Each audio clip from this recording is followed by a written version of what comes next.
हर इंसान की अपनी कहानी होती है, लेकिन उस कहानी के पीछे कितनी मेहनत है वो कोई नहीं जानता। सिर्फ वो इंसान और उसके घर वाले और उसके साथ साथ उनके रिलेटिव्स, यानी कि जिनसे अच्छा बॉन्ड हो, वही जानते हैं। लेकिन ऐसे कई सारे लोग होते हैं जो कहते हैं कि इसकी किस्मत कितनी अच्छी है, इसको सरकारी नौकरी मिल गई, लेकिन उसके पीछे की मेहनत और लगन कोई नहीं जानता। फिलहाल हम एक ऑटो रिक्शा यानी कि एक लोड कैरियर के घर में मौजूद हैं, जहां पर उनकी बेटी ने सिविल सर्विस एग्जाम को क्रैक किया है और उनका रैंक 171 आया है। फिलहाल उनसे भी आपको रूबरू करवाएंगे, लेकिन उनकी बहन हमारे साथ मौजूद है, छोटी सी गुड़िया इनके मौजूद है, इन्हीं से बातचीत करेंगे। कितनी खुशी हुई आपको जब आपको ये पता चला कि आपकी बहन ने सिविल सर्विसेज का एग्जाम क्रैक किया है? कितनी खुशी हुई? बहुत ज़्यादा खुशी हुई एंड सबसे प्राउड था मेरे लिए। आज तक मेरी लाइफ का सबसे प्राउड मोमेंट है ये। आपको जब पता लगा कि आपकी बहन ने सिविल सर्विस का एग्ज़ाम क्रैक किया, तो क्या फील हुआ उस टाइम पे? क्या लगा कि बहन ने कितनी मेहनत की थी, आखिरकार वो फल मिल ही गया? मुझे मेरी फैमिली को देख के लगा बस जो उनको चाहिए वो मेरी बहन ने सफल कर लिया है। इससे ज़्यादा तो उनको और कुछ नहीं चाहिए था। मेरा पता नहीं आगे मेरा क्या होगा, बट मेरी बहन ने उनको पूरी खुशी दे दी है। कितनी कितनी मेहनत की थी आपकी बहन ने? मेहनत तो ज़्यादा ही, बहुत ज़्यादा की। कितनी खुशियाँ? मुझे बहुत ज़्यादा खुशी है। ऐसा लग रहा है कि आपने कुछ अचीव किया, आपकी बहन ने नहीं, आपने अचीव किया है। लग रहा है। आप क्या बनना चाहोगे बड़े होके? मैं IAS।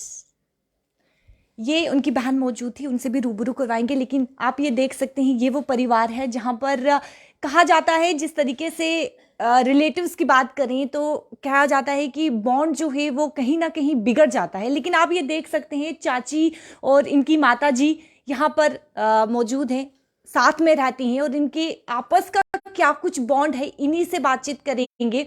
लेकिन जो खुशी इस परिवार में आई है, क्योंकि काफी सालों के बाद ये खुशी जो है इस परिवार में आई है, और इनके पिताजी, काफी दुख भरी कहानी है ये, इसके पीछे की कितनी मेहनत है, क्या कुछ लगन है, वो भी आपको बताएंगे। लेकिन काफी दुख भरी कहानी है, और जिस तरीके से इनके पिताजी काफी सालों से, यानी कि 18 साल के जब ये हुए थे तो तब से इन्होंने संघर्ष करना शुरू कर दिया था, और उन यानी कि 30 35 40 सालों के बाद इस घर में वो खुशियां आई हैं। बेटी ने आखिरकार, कहा जाता है ना कि बाप का सर ऊंचा कर दिया, बस वो वाली खुशी जो है वो इस घर में आ चुकी है।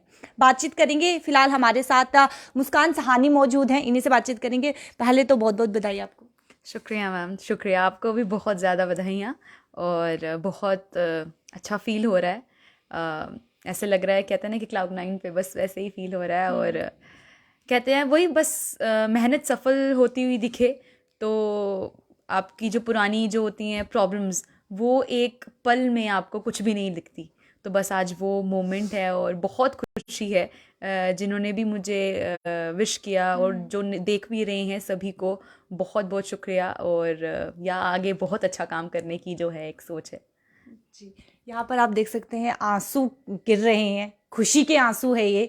सबसे पहले चाची के पास जाएंगे, क्योंकि चाची जो है वो रो रही हैं, तो इन्हीं से बातचीत करेंगे। मैम, कितनी खुशी है आपको? बहुत ज़्यादा, बहुत खुशी है। बहुत खुशी है। रो रहे हैं आप? खुशी के आंसू? हाँ, खुशी के आंसू हैं। कभी सोचा नहीं था कि ऐसे दिन भी आएंगे। इस बेटी ने दिखाए हमें। लोग कुछ समझते ही नहीं थे, समझते थे ऑटो चलाने वाले हैं ये। आगे आ जाते। आज इस लड़की ने 4 चांद लगा दिए। बहुत ज़्यादा खुशी है। आपके और माता जी का क्या बॉन्ड कितना है? और जिस तरीके से आपने कहा कि आपको लोग जो है वो समझते नहीं थे कि ऑटो रिक्शा जो है, आपके हस्बैंड भी ऑटो रिक्शा चलाते हैं, तो इतनी खुशी, जिस प्रकार से आपको खुशी हो रही है, अब क्या कुछ उन लोगों के लिए क्या कुछ कहना चाहेंगे? कुछ नहीं, क्या कहना, उनको खुद ही समझ आएगी। इस बेटी ने बता दिया ना सब कुछ। हमने क्या बोलना, हम नहीं कुछ बोलेंगे, भगवान है बोलने वाला। बस यही है। कितने सालों के बाद इस घर में खुशी आई है? 30 साल के बाद। हाँ, इतने साल तो हो गए हैं। बहुत गरीबी देखी है, बहुत ज़्यादा। आज अगर दादी दादू होते ना तो वो खुश हो जाते कि देखो हमने क्या क्या देखा है, तो हमारी पोतरी ने क्या रंग दिखाया है। जी। बहुत खुश। इनके चाचा जी भी मौजूद हैं, इनसे बातचीत करेंगे। सर, क्या कहना चाहेंगे, कितनी खुशी है? बहुत खुशी है, बयान नहीं कर सकते हम। ये खुशी शब्दों में बयान नहीं हो सकती। नहीं बयान हो सकती। हमारा सर गर्व से ऊंचा हो गया, इससे बड़ी खुशी हुई। आप देख सकते हैं कि हर किसी की आंखों में आंसू है और ये आंसू खुशी के आंसू हैं। माता जी से भी बात करेंगे। मैम, क्या कहना चाहेंगे, कितनी खुशी है, क्योंकि 30-35 साल के बाद इस घर में खुशियाँ जो हैं आई हैं, क्या कहना चाहेंगे? बहुत खुशी है, बहुत प्राउड फील कर रही हूँ कि चलो सभी बोलते थे कि जी बेटी हैं, तो चलो ये है कि आप बेटे से भी ऊंचा नाम कर लिए, तो बहुत खुशी हुई इस बात की। इतनी मेहनत की आपने 18 साल, जब आप 18 साल के हुए तब से आप स्ट्रगल कर रहे हैं, तो आपको लगा था कि ये दिन भी मुझे कभी देखने को मिलेगा? नहीं, ऐसा तो सोचा ही नहीं था। इतना तो पता ही नहीं था कि ये दिन भी आएगा मेरे लिए। आज तो बहुत ज़्यादा खुश हूँ मैं, बहुत ज़्यादा। कितनी मेहनत करते थे आप, कितना स्ट्रगल आपने अपनी पूरी ज़िंदगी में, कितना स्ट्रगल? सुबह 5 बजे उठना, रात को 10 बजे घर आना, ऑटो चलाना, फिर उसके बाद शाम को सब्जी का काम भी करते हैं।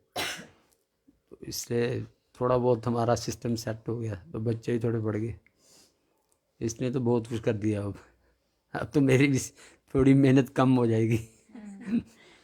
तो रिलेटिव्स ने बधाइयाँ दी, क्या क्या कुछ जो नहीं उनका? आते थे वो भी आए हैं, जो नहीं आते थे वो भी आए हैं। सब ने अच्छी तरह से बात भी की, जो मेरे साथ काम करते थे वो भी अच्छी तरह बात करते हैं। उनको भी पता लग गया है भाई इसकी बेटी बन गई है। आप देख सकते हैं कि किस प्रकार की इस घर में खुशियाँ जो है वो आई हैं, क्योंकि जिस तरीके से कहते हैं ना, एक उम्मीद की किरण जगती है, तो वो उम्मीद की किरण जो है वो इस घर में जगी है। फिलहाल इन्हीं से बातचीत करेंगे। मुस्कान, क्या कुछ कहानी है, क्योंकि हर इंसान की अपनी अपनी कहानी होती है, आपकी क्या कहानी है? सुबह जाती थी, शाम को आती थी, क्या करती थी, किस तरीके से आपने पढ़ाई की, कितना स्ट्रगल किया, क्योंकि पिताजी ने भी स्ट्रगल किया है, घर के क्या कुछ हालात थे, क्या कुछ कहानी है आपकी? हम जब मध्यम वर्गीय परिवारों से आते हैं तो हमें पता होता है कि हमारे लिए कोई शॉर्टकट्स नहीं होते लाइफ में। हमें अपना पूरा जो है एक सब्र रख कर एक पूरा पाथ लेकर चलना होता है। बचपन से ये चीज़ मेरे दिमाग में थी, क्योंकि शुरुआत से मैंने अपने पापा और चाचू को सुबह 5 बजे निकलते हुए, और अभी तो कितनी ठंड है, अभी भी 5 बजे सुबह या 4 बजे उठना बहुत मुश्किल है और बाहर जाना, तो ये चीज़ मेरे दिमाग में थी। तो शुरुआत से पढ़ाई में काफ़ी ज़्यादा मैंने अपनी जो है पहुंच रखी, और शुरुआत से 8th 10th और 12th में मैंने जो है टॉपर रही थी अपनी डिस्ट्रिक्ट एरियाज़ की भी। लेकिन उसके बाद कुछ ऐसा हुआ, कहते हैं ना ज़िंदगी में, या उससे शनि की दृष्टि कहें या फिर कुछ कर्म कहें या कुछ पता नहीं, बस फाइनेंशियल तौर पे हम बहुत ज़्यादा डाउन हो गए, इतने कि मुझे ग्रेजुएशन के लिए फ़ीस भरनी थी और मेरे पास उसके पैसे नहीं थे। तो मुझे याद है कि ये दिन भी आपने देखे हैं? कहने की बात है, लोग कहते हैं पर मैंने देखे हैं। तो हम कहीं कहावत में पढ़ते थे या किसी से पढ़ते थे, सुनते थे, तो आज वो दिन भी आपने देख लिए, लेकिन वो खुशी, वो दिन जो आपने देखे, वो सब पूरा का पूरा जो है, यानी कि आज वो दिन, खुशी जो है वो आपको मिल ही गई। जो आपने संघर्ष और आपके पिताजी ने संघर्ष किया, उसका फल जो है वो आखिरकार आपको मिल ही गया। बिल्कुल मिला, क्योंकि मुझे याद है कि उस वक्त पैसे नहीं थे, तो जो मुझे इधर उधर से पैसे मिले थे उससे मैंने फ़ीस भरी थी। और वो एक बोलते ना पॉइंट आता आपकी लाइफ में, वहाँ पे मुझे पता लग गया कि अब मुझे कुछ करना है अपने लिए और अपने माँ बाप के लिए कुछ करना है, और अब मुझे बाहर निकलना है। तो माता रानी की कृपा से उसी वक्त जो है ऑल इंडिया रेडियो के फॉर्म्स निकले थे, तो मैंने वो भर दिए। तो उसका भी एक प्रोसेस होता है, 3 टियर का टेस्ट वगैरह होते हैं, वो मैंने पास। कितनी उम्र में आपने किया?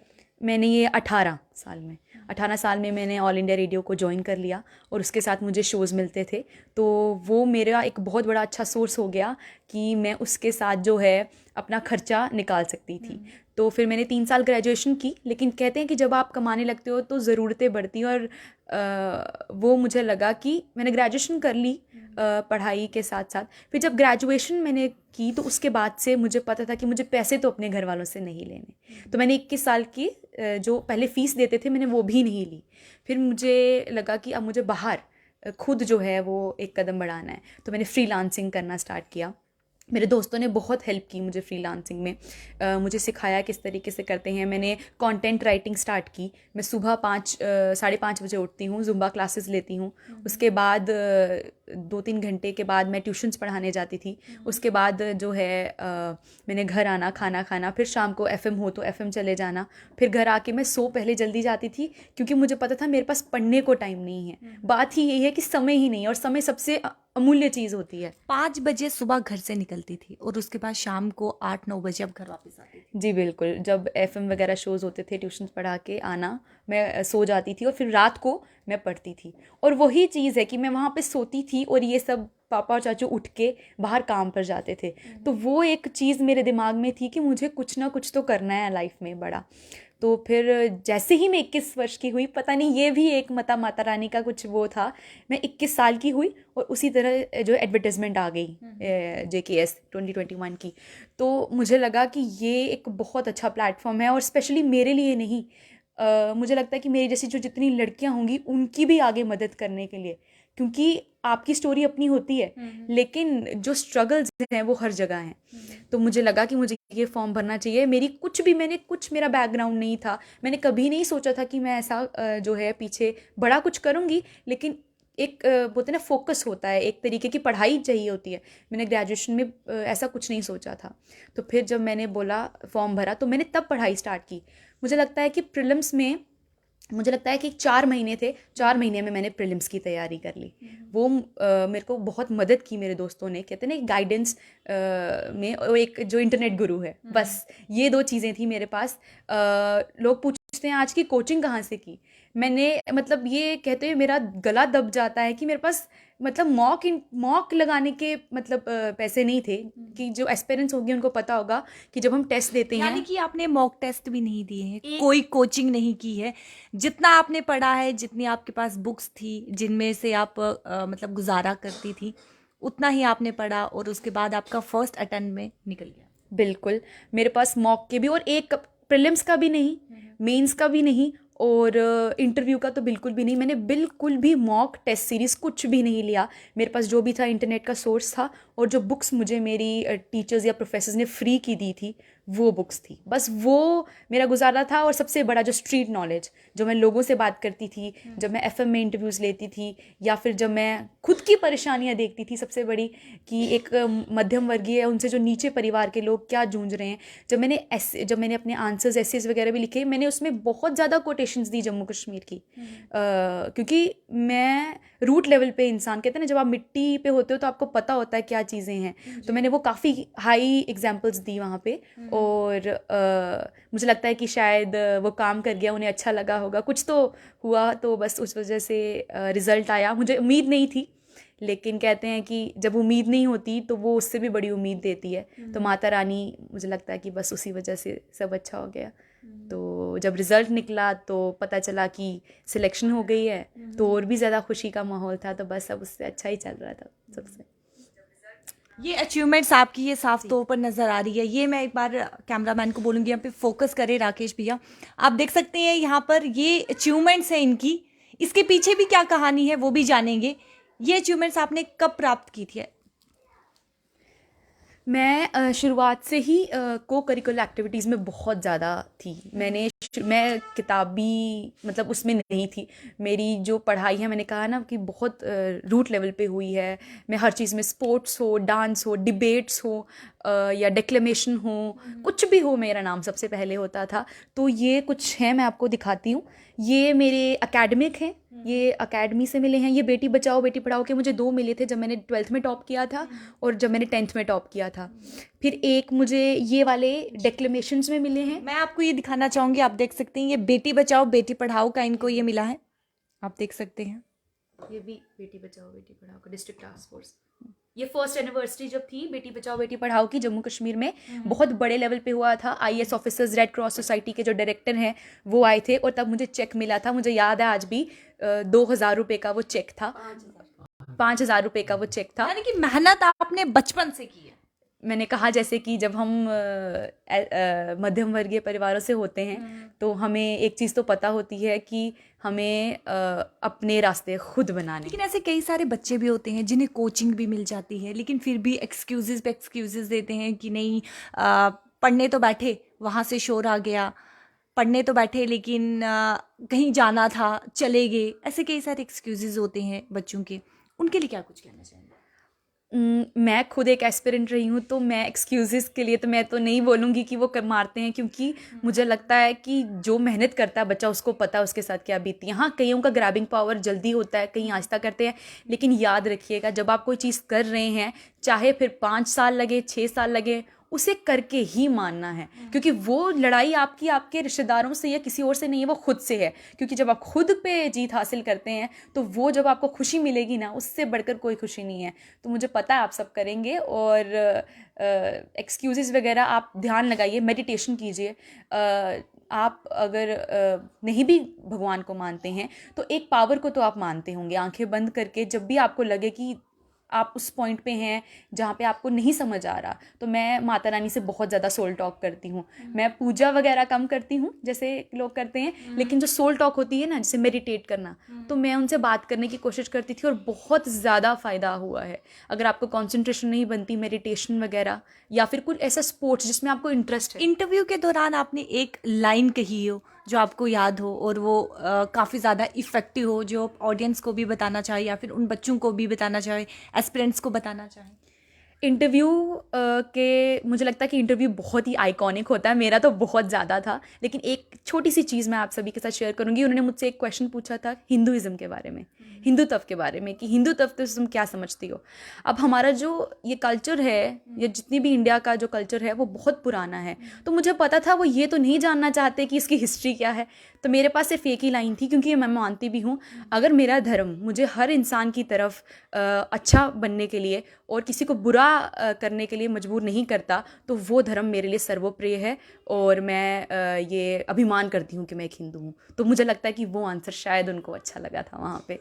ये मुझे लगता है ये एक आइकॉनिक था, और भी बहुत है लेकिन ये सबसे ज़्यादा मुझे लगता है। जब आपने सिविल सर्विसेज के लिए पढ़ना शुरू किया था, किताबें इकट्ठा की थी, तब आपको उम्मीद थी कि निकल जाएगा, फर्स्ट अटेम्प्ट में निकल जाएगा, ऐसी कुछ उम्मीद रखी थी आपने या नहीं रखी? बिल्कुल नहीं। जितने भी एस्पिरेंट्स होंगे वो समझते होंगे हम पहला पेपर इसलिए देते हैं ताकि समझ सकें, क्योंकि आप जितना मर्जी पढ़ लें, आपको जब तक ये नहीं पता होगा कि पेपर मांगता क्या है आपसे, वो आपसे एक एडमिनिस्ट्रेटर मांगता है।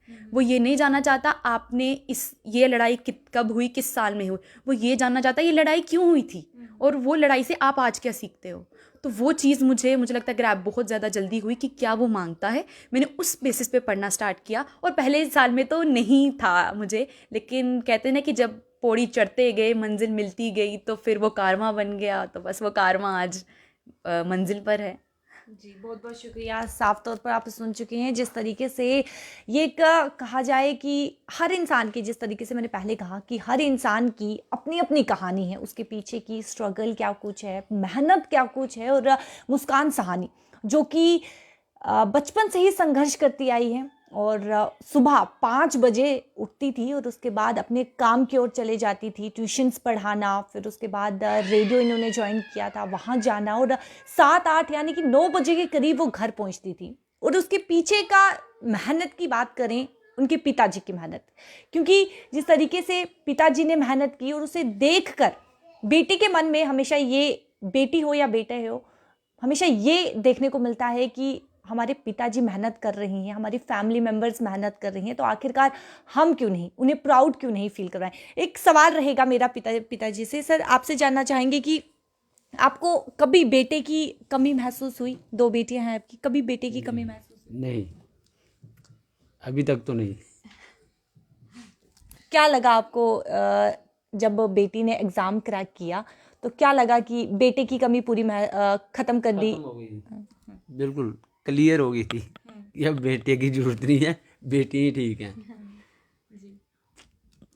आप देख सकते हैं कि खुशी जो है इस परिवार में 30-35 साल के बाद इस परिवार में खुशी आई है, और इसके पीछे की क्या कुछ कहानी है, मेहनत कितनी है, क्योंकि फैमिली मेम्बर की मेहनत, बच्चे की मेहनत आप साफ तौर पर सुन चुके हैं मुस्कान सहानी की मेहनत और उनके पिताजी की मेहनत, हर एक इसमें, हर परिवार की एक की मेहनत नहीं है, हर एक परिवार के सदस्य की इसमें मेहनत है। उनकी चाची की, उनके चाचू की, उनके माताजी, उनकी बहन, क्योंकि परिवार में जिस तरीके से बॉन्ड है इनका, क्योंकि परिवार में परवरिश की अगर बात करें तो जिस तरीके से माँ परवरिश देती है, पिताजी परवरिश देते हैं, या फिर बहनों की जिस तरीके से परवरिश होती है, आगे भी उसी तरीके से मेहनत जो है वो बच्चे करते हैं। और उसी तरीके से मुस्कान सहानी ने भी मेहनत की है। सुबह जाती थी, शाम को आती थी। पिताजी सुबह तड़के में काम पर चले जाते थे, और उसके बाद चाचू और उनके पिताजी की बात करें तो दोनों जो हैं वो लोड कैरियर का काम करते हैं, और 30-35 साल के बाद इस घर में खुशियाँ आई है। आप अपनी राय जो है, धन्यवाद, माफ़ कीजिएगा, शुभकामनाएं जो है वो इनको ज़रूर दीजिएगा, मुस्कान सहानी को ज़रूर दीजिएगा। और मुझे दीजिए इजाज़त, नई और कहानी के साथ आपके साथ ज़रूर रूबरू करेंगे। कैमरा पर्सन राकेश के साथ शिल्पा शर्मा, जम्मू।